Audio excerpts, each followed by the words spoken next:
ఈ మధ్యకాలంలో తెలంగాణలో వరుసగా జరుగుతున్న దారుణాలు తీవ్ర భయాందోళన కలిగిస్తున్నాయి.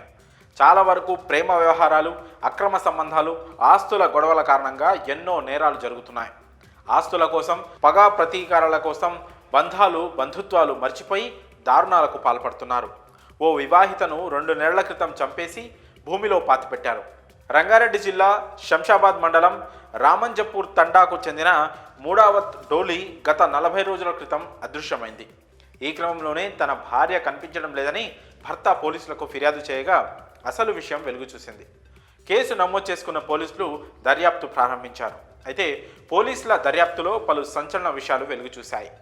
దారుణమైన విషయం ఏంటంటే, తమకు ఇష్టం లేకుండా కుమారుణ్ణి ప్రేమ వివాహం చేసుకుందని కోడల్ని 20 ఏళ్ల తర్వాత పగతో అత్తమామలు చంపి పాతేశారు. పోలీసులు తెలిపిన వివరాల ప్రకారం శంషాబాద్ మండలం రామంజపూర్ తండాకు చెందిన ధూళి అదే తండాకు చెందిన సురేష్ను 20 ఏళ్ల క్రితం ప్రేమ వివాహం చేసుకుంది.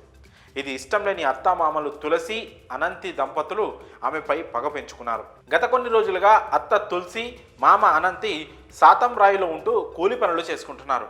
మొదటి నుంచి కోడలంటే ఇష్టం లేని అత్తామామలు ఆమెను అంతం చేయడానికి సమయం కోసం ఎదురు చూస్తున్నారు. ఈ క్రమంలోనే సురేష్ మద్యానికి బానిస కాగా దంపతుల మధ్య గొడవలు జరగ్గా ఇటీవలే పెద్దల సమక్షంలో పంచాయతీ నిర్వహించి సర్ది చెప్పారు. ఇదే అదునుగా భావించి గత ఏడాది నవంబర్లో కోడలిని నిర్జన ప్రదేశానికి తీసుకెళ్లి ఎలుకల మందు కలిపిన కళ్ళు తాగించి తలపై బండరాళ్లతో మోది హత్య చేశారు.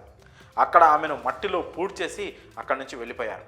అయితే నిర్మాణంలో ఉన్న త్రిలోక అపార్ట్మెంట్ వారు మట్టిని తీసుకొచ్చి అక్కడే డంప్ చేయడంతో దాదాపు 25 అడుగుల లోపలికి డోలీ మృతదేహం పూడుకుపోయింది.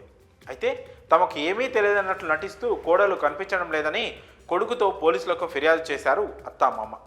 దర్యాప్తు చేస్తున్న పోలీసులకు మొదట ఎక్కడా ఎలాంటి క్లూ దొరకలేదు. పోలీసులు తమదైన శైలిలో విచారించగా నిజం బయటకొచ్చింది. మట్టి కుప్పలో కూడుకుపోయిన మూడవ డోలీ మృతదేహం కుళ్ళిపోయిన స్థితిలో లభ్యమైంది. మృతదేహాన్ని వెలికితీసిన పోలీసులు పోస్టుమార్టం నిమిత్తం ఉస్మానియా మార్చురీకి తరలించారు. కేసు నమోదు చేసి దర్యాప్తు చేపట్టారు. మరి 20 ఏళ్ల తర్వాత కోడల్ని చంపిన ఈ అత్తమామలపై మీ అభిప్రాయాలను కామెంట్స్ రూపంలో తెలియజేయండి.